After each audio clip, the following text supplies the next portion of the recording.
Eu sou professor Júnior Magalhães, da UEM, do curso de pós-graduação em Educação para a Ciência e Matemática, o PCM, e junto com os outros 4 programas, a gente se uniu para, durante esse momento de isolamento social, né, provocado pela pandemia, o Covid, a gente manter a pós-viva, por isso que, inclusive, o título dessa série de lives ficou como Pós-Viva Lives, né? E, para iniciar, eu sugeri esse título, né, o plágio na pesquisa científica e suas consequências, porque é algo que já há algum tempo vem me incomodando, desde o meu início na carreira acadêmica, como professor, que eu comecei em 2004, isso já tem mais ou menos 16 anos, né? E por isso que, então, hoje nós vamos falar sobre essa temática. Os 2 apoios que protegem os autores, né, sobre essa questão de plágio. Um está previsto no Código Penal, né, uma lei antiga, desde 1940, que diz no artigo 184 que violar direito de autor de obra literária, científica ou artística pode dar uma detenção de 3 meses até 1 ano ou multa. Né? Essa relação da pena, ou prisão ou multa, é uma redação mais nova, de 2003, que complementou esse artigo do Código Penal. Uma outra lei, que é uma lei específica de direitos autorais, que é de 1998, ela pontua no seu artigo 24 que são direitos morais do autor o de reivindicar a qualquer tempo a autoria da obra, e, inciso 2, o de ter seu nome, pseudônimo ou sinal convencional indicado ou anunciado como sendo o do autor, na utilização de sua obra. Bom, como a gente está falando de plágio, eu acho importante a gente trazer uma breve definição, o conceito, que fala assim: plágio não é somente a cópia fiel e não autorizada da obra de outra pessoa, seja ela artística, literária ou científica. É também, e mais comumente, a cópia da essência criadora sob veste ou forma diferente, isto é, a apropriação indevida da produção de outrem, mascarada por um modo distinto de escrever ou pela versão para outro idioma, entre várias possibilidades. Ou seja, não precisa ser literalmente a cópia, né? Como também, em alguns casos, como aconteceu com um político da Alemanha, que ele traduziu uma obra de uma outra língua para o alemão, né, e décadas depois que foi descoberto que ele tinha feito isso, mas ele caiu por denúncia, né, e teve que ter o seu título discutido pela universidade. Bom, definido o conceito de plágio, eu pontuei aqui algumas formas de plágio que a gente pode encontrar na vida acadêmica. Né? O primeiro, onde a gente pode encontrar, né, seria no relatório de aula prática, né, no trabalho de disciplinas, ou outros tipos de trabalho de disciplina. Apresentação multimídia, eu já pude presenciar alguns casos disso, onde a gente tem aí o Google que faz buscas, e entre as buscas existem apresentações prontas, né, onde muitas vezes o aluno ou os alunos podem baixar essa apresentação e utilizá-la como se fosse dele, sem fazer a devida referência, né. Como um dos primeiros casos que eu pude presenciar, eu cito aqui também o TCC, né, ou monografia final de curso, tanto de graduação quanto de especialização. Essa minha primeira experiência que eu disse agora foi em relação a uma monografia de final de curso. Plágio também em artigo, né, dissertação e tese. Bom, Parece que os dois últimos aparentam maior gravidade, né? Mas, ou a gente acha que acontece com menos frequência, mas em todos esses tópicos que eu listei aqui, eu já consegui provar plágios de candidatos ao título ou alunos que fizeram isso em disciplina, né? Bom, em relação a esses vários plágios, eu vou citar aqui 7 tipologias que algumas eu mesmo nominei, mas algumas outras já é bem conhecida e divulgada por vários autores. Entre os tipos de plágio, que eu vou trabalhar com vocês alguns exemplos a seguir, tem o plágio de tipo integral, o de tipo parcial, o mosaico, o mix, um que eu apelidei de se fazendo de desentendido, o autoplágio e o conceitual. Bom, como eu disse, eu vou pontuar cada um destes. Pessoal, em alguns exemplos, pouquíssimos, eu trouxe nome de pessoas, mas porque já eram fruto, são matérias que divulgaram o nome dessas pessoas em jornais ou revista, e eu não vi tantos problemas em divulgar a pessoa. Em outros momentos, como um caso particular, inclusive, que eu vou citar mais no final, eu preferi omitir tanto o nome dos plagiadores, quanto o nome dos juízes que deram os pareceres, tá bem? Então, vamos para o primeiro tipo de plágio que eu estou dizendo aqui, que é o de integral, né? Esse é aquele tipo de material que a gente identificou que foi copiado na totalidade de outra pessoa, né? Eu trouxe aqui uma capa de trabalho acadêmico como exemplo, porque de todos os exemplos que eu posso dizer ou presenciei, né, quase todos não se refere a esse tipo de plágio, que é o plágio integral. Geralmente, esse é o tipo de plágio que acontece mais em disciplinas, né, onde o aluno acaba encontrando um trabalho pronto sobre um dado tema, né, na internet, e acha que o professor não vai descobrir e acaba copiando na íntegra este trabalho, né. Por exemplo, eu trabalho em uma das minhas disciplinas, eu trabalho passando um filme, que agora me falha a memória, mas, se não me engano, é Uma Mente Brilhante, e ao discutir o filme, fica como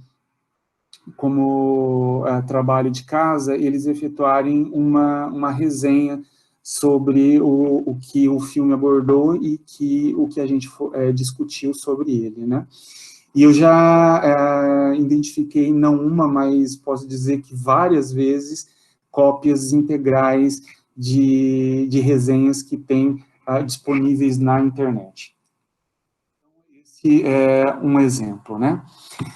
Em relação ao plágio parcial, é o tipo de plágio em que algumas partes de uma dada obra são copiadas e trazidas nesse trabalho do plagiador, né? Aqui eu identifiquei no lado esquerdo da apresentação um trabalho onde ele passou por um programa antiplágio, e esse programa ele identificou toda essa parte colorida como de um outro trabalho, por isso que está um número 1 ali. Esse número 1 é que está na referência 1 que o programa antiplágio me apontou.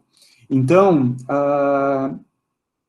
é aquele momento em que o aluno resolve, no meio do texto autoral dele, resolver colocar alguns trechos de parágrafos de outros autores, né? Eu estou falando aluno, mas não é só aluno, não, né?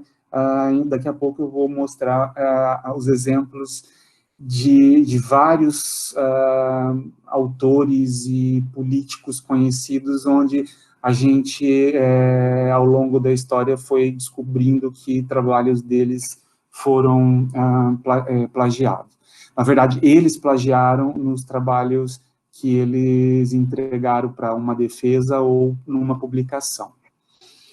O próximo plágio que eu menciono aqui é o plágio chamado de mosaico. Porque mosaico, ele vai intercalando autores e compondo um texto de diversas fontes, né? Porém, essas fontes não são indicadas. Então, perceba,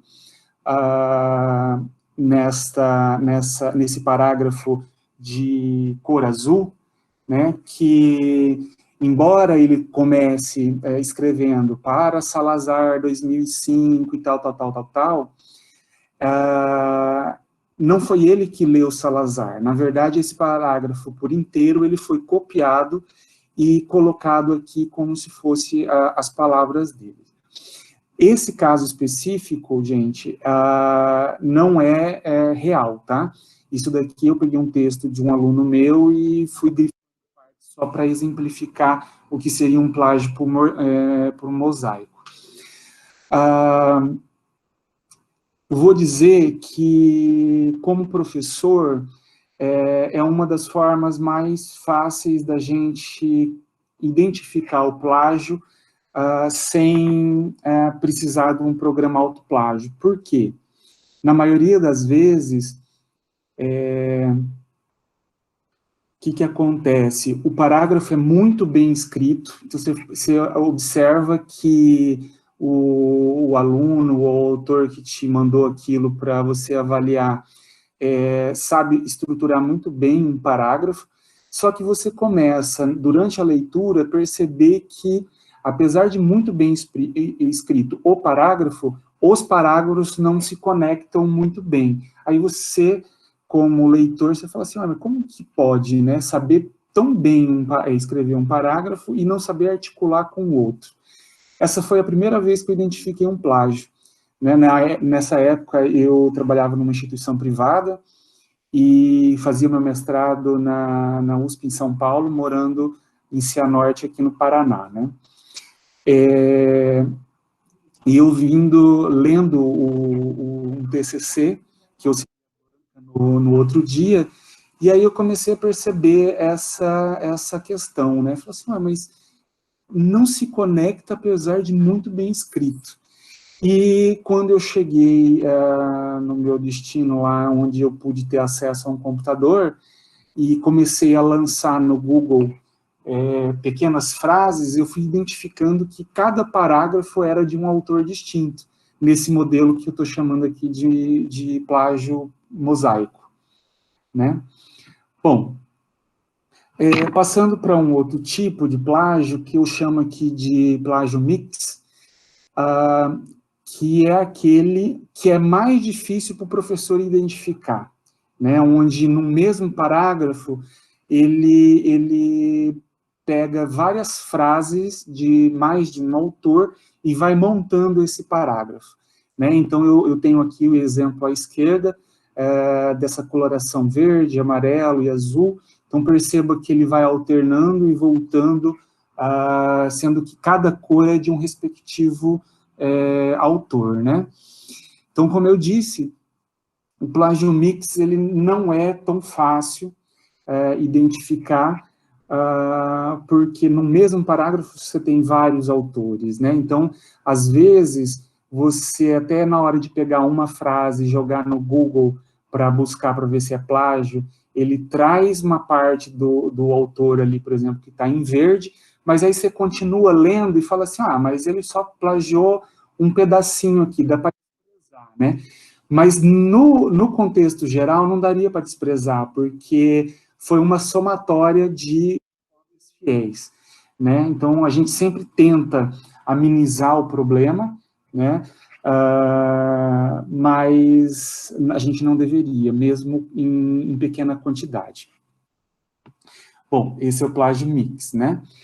E aquele plágio que eu apelidei de se fazendo de desentendido. Esse é um plágio também muito comum.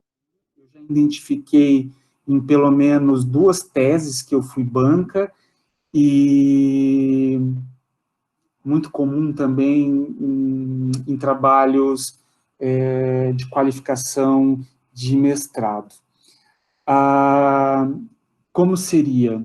Né? Ele escreve o parágrafo, ele cita o autor, né? Mas ele escreve como se fosse uma forma de escrita dele, ou seja, aquilo que a gente chama de citação indireta, né? Ou seja, você conhece a essência da obra do autor, você escreve com as suas palavras e cita o autor, né? Então, isso é uma citação indireta. No entanto, quando a gente vai verificar a fundo, a gente percebe que não era uma citação indireta. Ele fez a cópia fiel, que é a citação direta, né? E cita o autor no final, né? Aí você pensa, mas é crime, considerando que ele citou o autor? É crime sim. Por quê? Nessa forma, ele está falando que a escrita, na verdade, é dele e não daquele autor. E, na verdade, é do autor.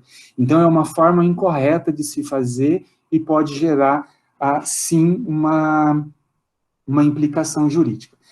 No entanto, é menos grave do que aquela que você copia na íntegra, né? E não cita de forma nenhuma o autor, né? Às vezes, como esse ano eu pude presenciar um caso que é de plágio também, onde você começa a fazer a leitura, como eu destaquei aqui, ó, no autor que chama Brick 2000, e aí você fala assim, nossa, que legal, né? Ele teve acesso àquela obra e tal.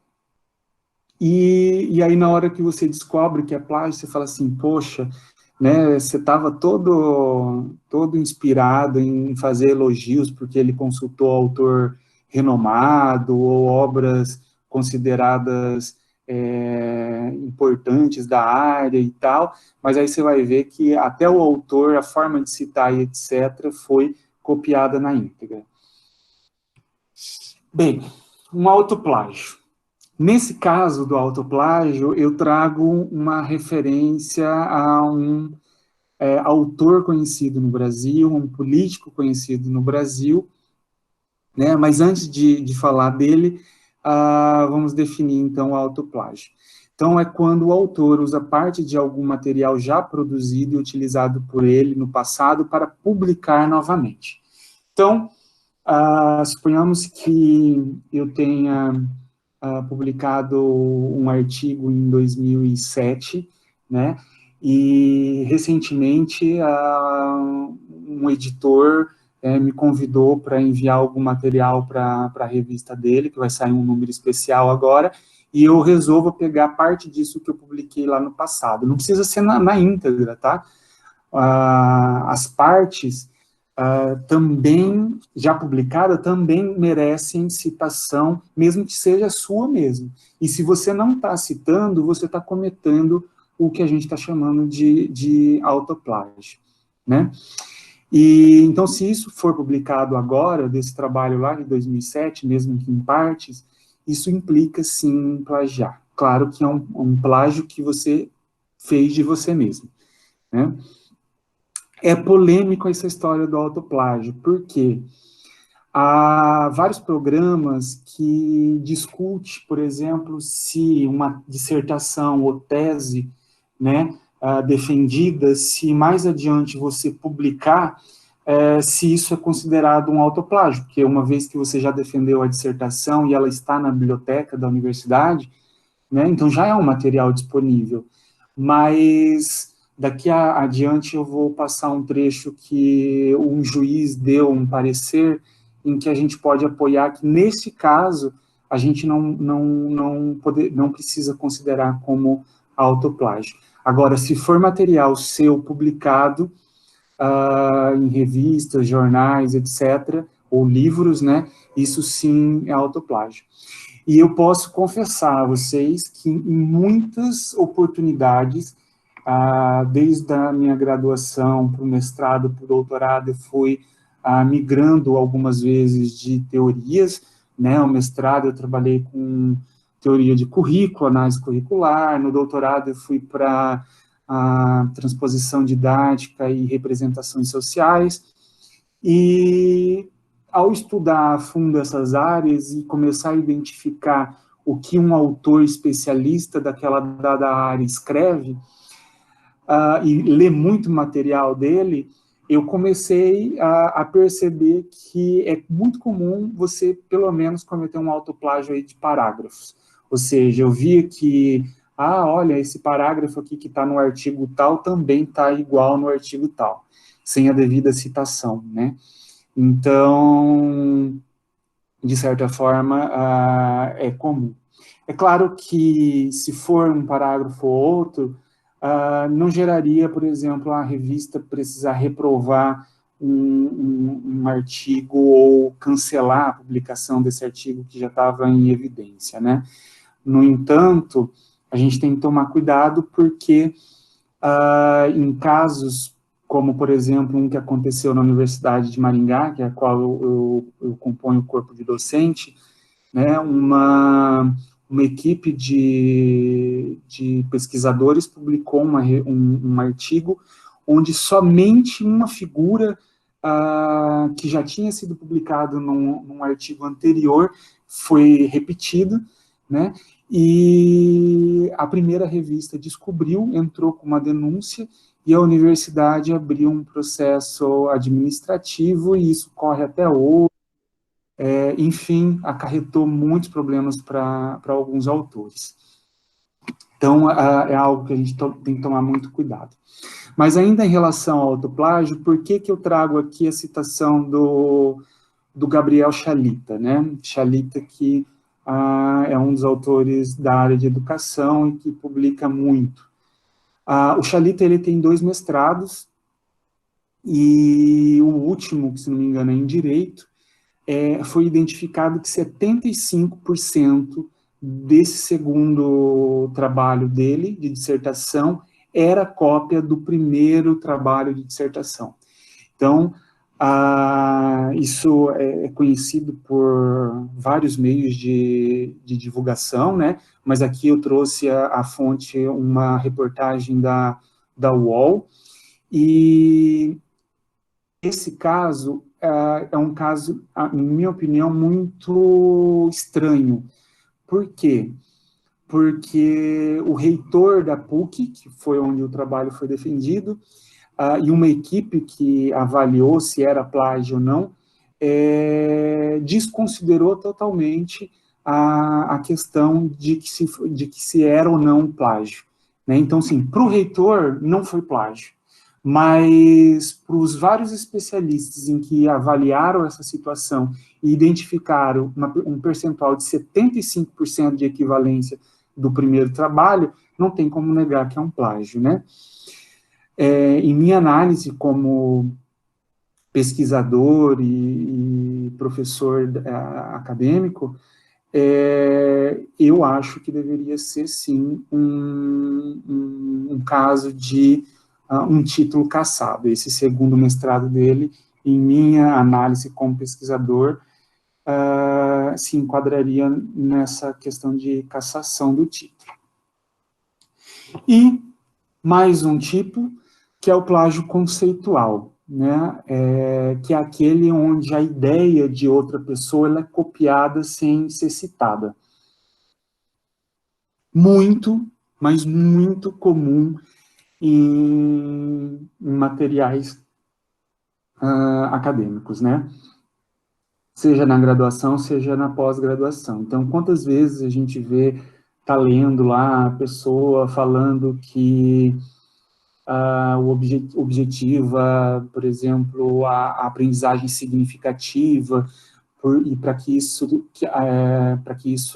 chegue a acontecer, tem que se identificar o subsunsor, para que o novo conhecimento se conecte. se conecte a esse sensor para formar um novo conhecimento, etc., etc., mas em nenhum momento ele cita os autores que defenderam essa ideia ou essa teoria da aprendizagem significativa, né? O Novak, o Moreira no Brasil, entre outros. Então, esse é um tipo de plágio conceitual que é muito comum a gente perceber e presenciar. Tanto que nós, orientadores, né, a gente muitas vezes comenta e fala assim, olha, mas esse parágrafo aqui está falando sobre isso e isso, mas não tem citação. De onde você tirou isso, né? Aí a pessoa fica desconcertada e tal. Por quê? É neste momento que a gente está cobrando. Olha, você tem que estar apoiado. Se você está informando algo que não é resultado da sua pesquisa, ou seja, é algo que está embasado em outras pessoas, você tem que citar essa pessoa, né? Você não tirou do nada. Bom, então eu passei por essas 7 tipologias, né, de plágio que eu mencionei aqui, e gostaria de apontar para vocês, muito rapidamente nesse slide, as formas da gente identificar um plágio. No lado direito aqui, eu simbolizei com a mão uma lupa para representar o próprio avaliador do trabalho acadêmico ou o próprio orientador do trabalho, né? Porque muitas vezes, quando a gente vai fazer a leitura, mesmo sem a gente já saber de cabeça, né? Porque a gente não é uma enciclopédia humana, né, que está decorando tudo que a gente lê. Então, a gente não é assim, olha, isso daqui está na página tal do Paulo Freire, por exemplo. Não é bem assim. Mas a gente desconfia, às vezes, por aquela questão que eu falei para vocês, de não haver uma conexão entre os parágrafos, e aí, quando a gente vai investigar, a gente descobre, né? Uma das formas de identificar é, sim, pela leitura que o avaliador está fazendo do trabalho. Mas as formas mais modernas de se identificar isso, e que são muito facilitadoras do processo, é através dos softwares de identificação de plágio, né? Então, hoje a gente tem vários deles disponíveis, seja da forma paga ou de forma gratuita, né? Eu só vou fazer, não é propaganda, mas eu vou citar 2 aqui de forma gratuita. Um é perdão, aqui embaixo. Um é o CopSpider, né, e o outro Doc versus Web. Ambos são disponíveis na internet, qualquer um pode acessar e passar os seus arquivos. Claro que, por serem gratuitos, por exemplo, a experiência que eu tive com o Doc versus Web, ele te dá um limite diário de caracteres que podem ser analisados, né? Então, por exemplo, se eu quero passar uma tese de um aluno que eu orientei, eu estou orientando, que tem 200 páginas, provavelmente eu vou ter que quebrar o documento em pelo menos uns 3, e fazer em dias diferentes a submissão da análise desses documentos, porque ele não aceita num dia só, porque é uma forma deles vender o produto deles, né? Os outros 2 de cima são programas privados, ambos eu já utilizei. O Turnitin, que a Universidade Estadual de Maringá, ela comprou e disponibilizou para todos os professores da pós-graduação no ano retrasado. Eu achei um programa muito detalhado, eu particularmente sou fã dele. E o Plagios, que é o que eu uso hoje, porque a universidade não renovou o contrato com o Turnitin, e o Turnitin não tem contrato individual. Eu procurei, e só grandes corporações conseguem comprar, acho que por ser um programa caro, né? No Brasil, eu sei que a USP tem, a Federal do Rio de Janeiro tem, a Unicamp, Unesp, talvez, eu não me falha a memória aí. O Plagios é barato, não vou ficar divulgando valores aqui, mas quanto mais gratuito e mais barato, a gente fica mais desconfiado na qualidade de análise, né? Eu não posso reclamar, mas também não confio em 100%. Então, muitas vezes eu prefiro fazer a minha avaliação lá buscando no Google. Aqui eu tenho um exemplo de uma análise. Essas 4 linhas aqui significam que são 4 artigos que eu fiz avaliação no dia de ontem, né? Então, por que eu estou chamando aqui para o cuidado? Porque percebam que aqui o programa me indicou que quase 40%, quase 30%, quase 60% e 33% de suspeitas. No entanto, esses 4 artigos, que são artigos meus já publicados, já estão publicados, já estão disponíveis na rede. Então, mesmo disponíveis, o programa acusou uma baixa correlação de plágio, né, com exceção desse de 59, mas em minha forma de ver, né, o programa deveria acusar aí 100%, né, e não foi algo que aconteceu. Bom, e a forma mais... quer dizer, na verdade, a etapa mais curiosa disso tudo, que é o que acontece quando você plagia um trabalho, né? Quais são as consequências disso? E para discutir essas consequências, eu trouxe alguns exemplos. Então, vamos lá. O primeiro exemplo, que é um dos mais divulgados no Brasil, é o caso de uma demissão de um professor da USP e o título de doutorado cassado, né? Então, foi um caso muito divulgado, né? Aqui eu tenho uma matéria da UOL e uma matéria da Folha, que complementam esses dados que eu estou passando para vocês. E esse artigo foi o seguinte, ele foi publicado em 2008, está aqui do lado direito, ó, em 2008 pelos professores da USP, inclusive incluía uma vice-reitora ou uma ex-reitora, uma coisa assim, da universidade, muito conhecida. E aqui seria o primeiro artigo publicado em 2003 por professores da Federal do Rio de Janeiro. Então, neste caso aqui, o plágio foi em relação às figuras, né? Então, percebam que existe muita correlação, né? Na verdade, é a mesma coisa, mas como ele diminuiu aqui no lado direito, não é tão perceptível em termos de dimensões, mas em aparência na verdade, a mesma foto. Esse é um artigo que pesquisava uma substância extraída da jararaca, né, e o efeito dessa substância no vírus da dengue, né, como que se comportava isso. Envolviam 10 pesquisadores, mas somente 2 foram condenados. Condenado o professor, que era o orientador da tese, e isso acarretou na demissão dele da universidade. E depois a universidade decidiu pela cassação do título de doutora da aluna.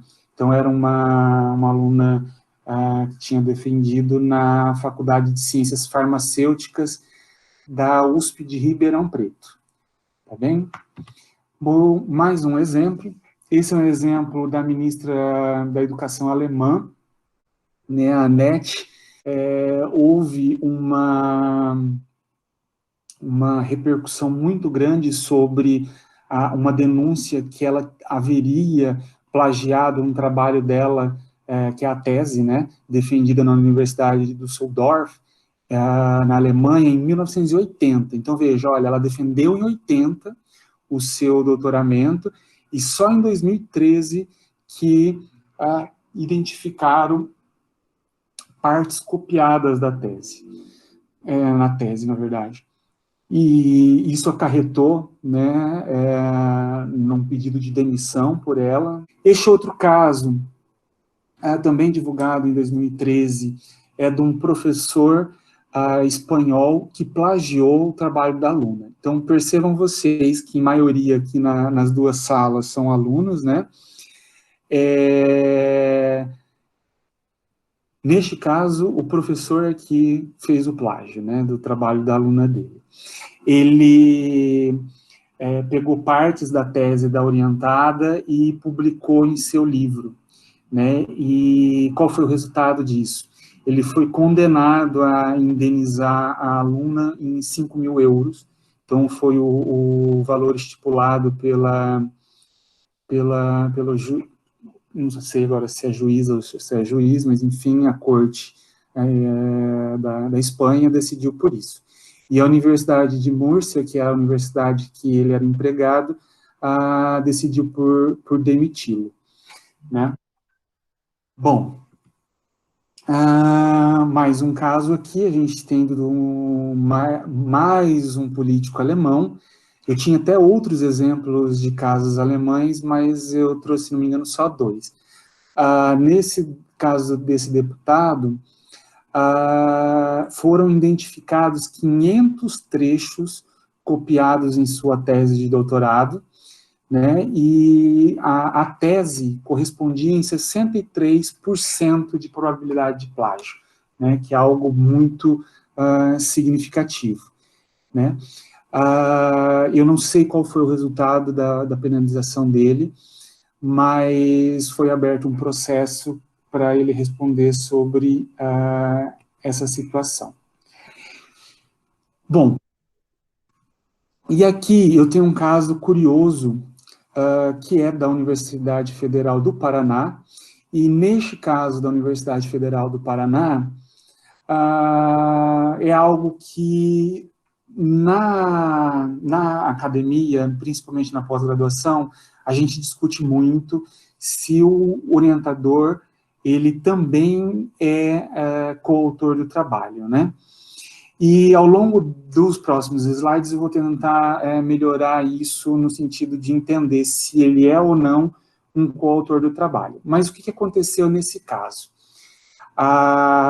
O orientador, ele pegou um trabalho da aluna, partes do trabalho da aluna, e enviou para um congresso que foi na África do Sul, né, um congresso internacional.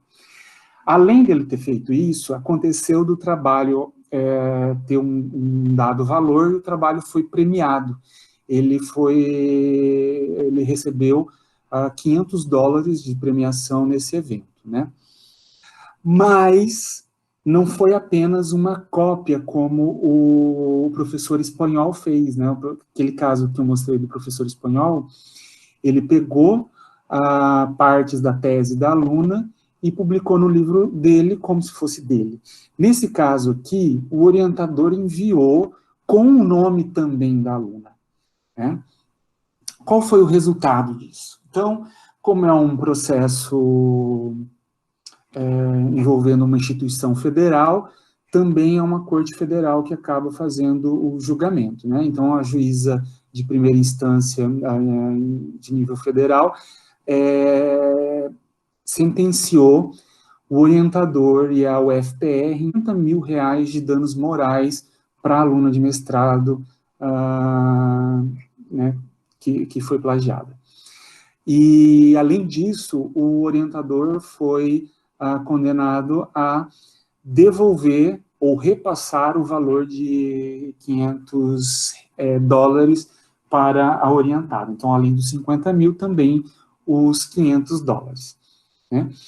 Neste caso específico, foi uma sentença de primeira instância, em que tanto a universidade quanto o orientador recorreram e foi para o TRF da 4ª região, né? E no TRF surgiram alguns argumentos que eu achei interessante, tanto que eu trago aqui com mais texto para ler para vocês, mas porque eu achei muito relevante. Então, me acompanhe nessa fala do juiz. A publicação conjunta de trabalhos científicos contendo os nomes do professor orientador e dos seus orientandos não configura plágio para os fins de caracterização de responsabilidade civil.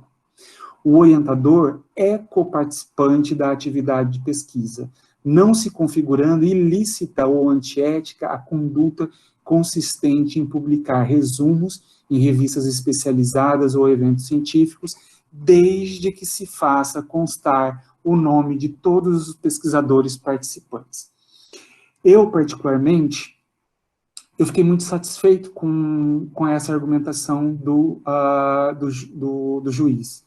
Também não sei se é juiz ou juíza aqui no caso, mas enfim. Por quê?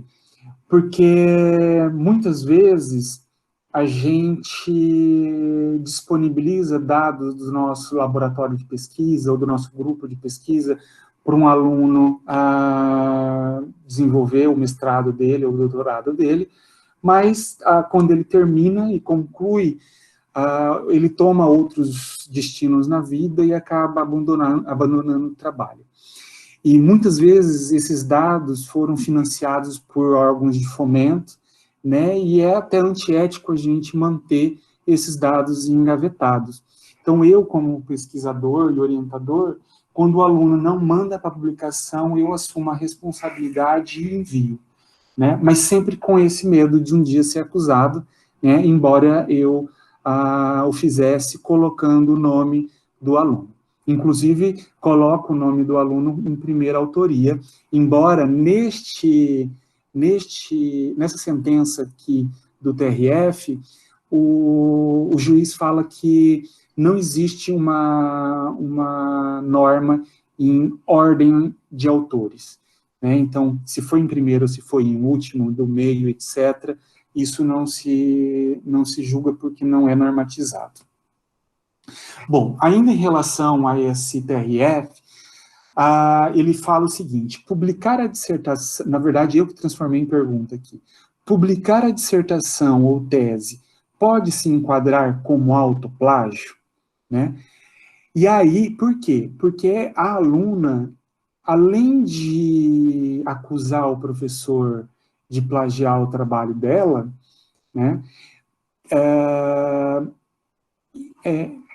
deu uma conotação de que se saiu no Congresso, foi plágio porque faz parte da dissertação, e a dissertação já tinha sido defendida e está na universidade depositada, né? Mas aí o juiz relatou assim na página 213: não há que confundir-se a apresentação de dissertação de mestrado com a publicação de artigos em revistas especializadas ou em congresso para fins de divulgação.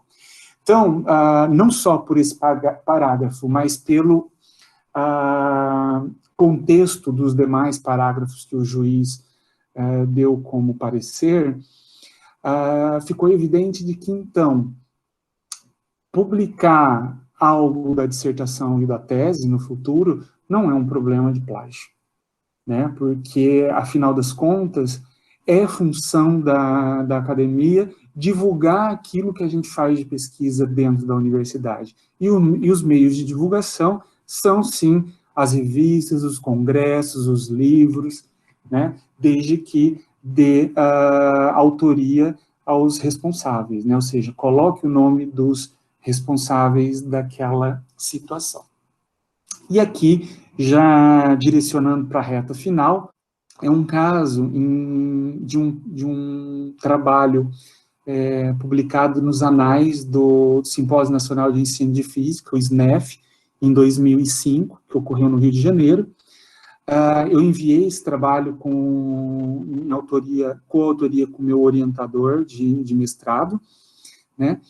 E, enfim, saiu nos anais e, desde então, é muito acessado, inclusive é um dos trabalhos meus mais citados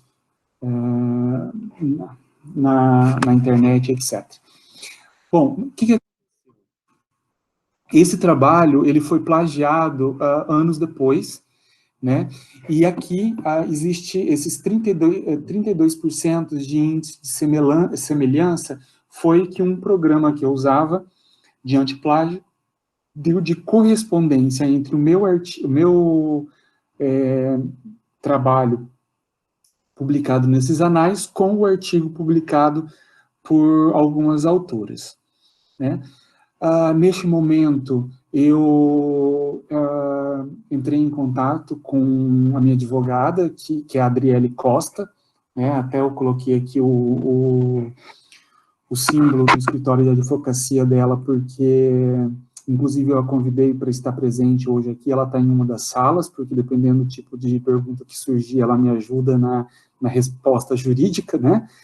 E assim a gente empreitou a ação. Então, veja aqui, ao lado esquerdo é o trabalho, o meu trabalho, né, como meu orientador publicado no IMPEC, em 2005, e no lado direito, o trabalho publicado pelas autoras. Então, eu preferi não suprimir o nome dos autores, tá bem? Mais uma vez falando, porque eu não quis evidenciá-las.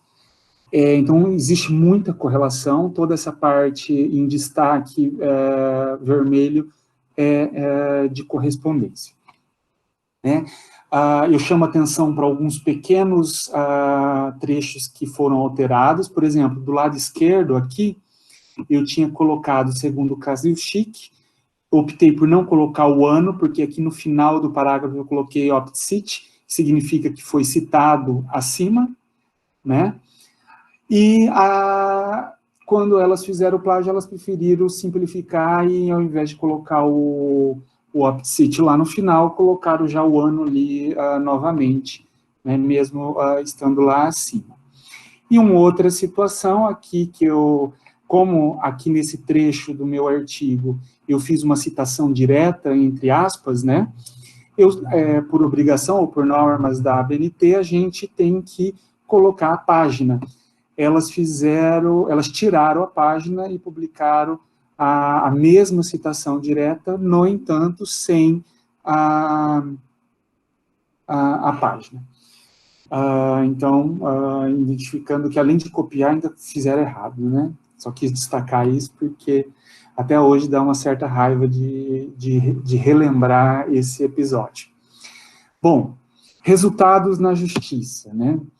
Por incrível que pareça, mesmo tamanha evidência, um programa, um software identificando os 30 e poucos % de correlação, eu perdi em primeira instância, né, mas como era algo que me provocou uma certa indignação tamanha, eu preferi investir em gastos e recorrer em segunda instância, e assim a minha advogada, Adriele Costa, fez, e eu ganhei em segunda instância. E aí eu trouxe alguns trechos do juiz, na verdade, nesse caso foi uma juíza, que ela disse assim: o início do prazo prescricional se dá na data de conhecimento do ilícito. Por quê? Porque as autoras disseram que o meu trabalho era de 2005, e os trabalhos delas, no caso, foi publicado em 2011, mas a ação só entrou em 2018. Então, de 2011 até 2018, elas pediram que já estava prescrito, né? No entanto, a juíza considerou isso bem porque na lei de autoplágio diz que não existe um prazo de prescrição, né? Neste caso, a partir da data do conhecimento ilícito.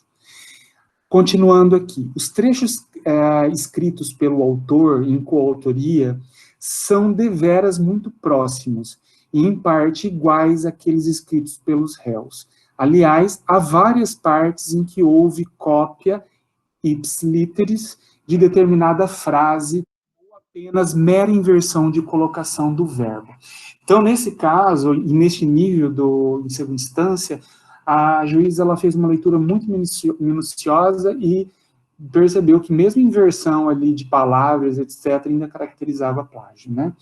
Não se pode dizer ainda que é apenas mera ideia em comum, posto que as mesmas citações são verificáveis nos dois artigos científicos, e não são poucas, ressalto.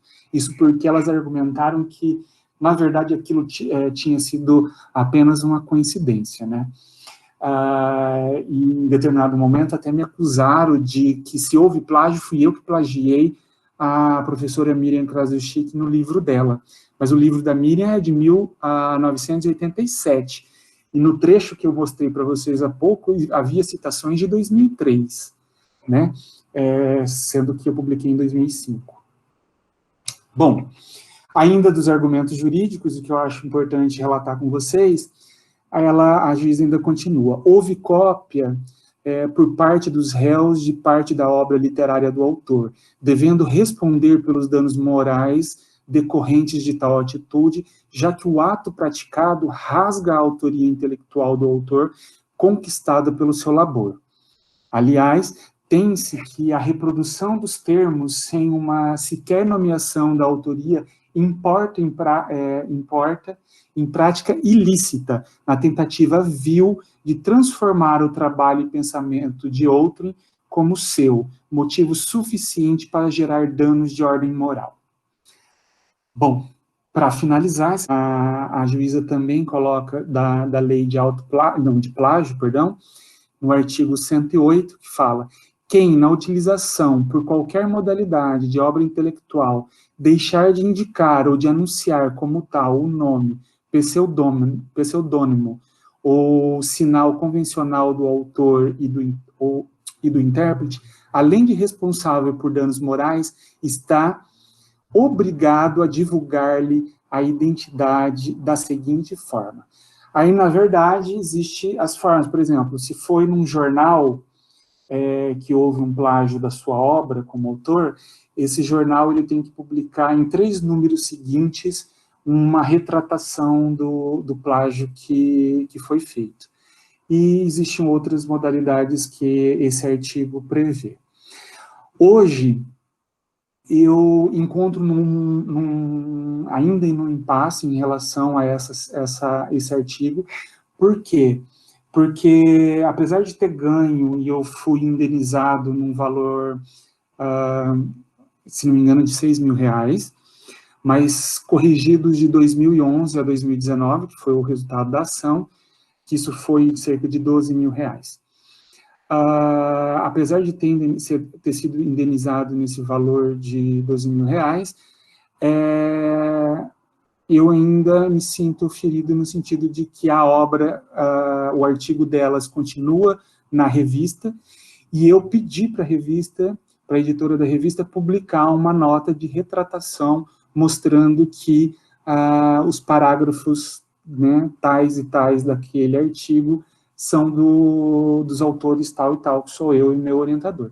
A revista me negou esse direito, e a minha advogada está providenciando agora um pedido judicial para que isso seja feito.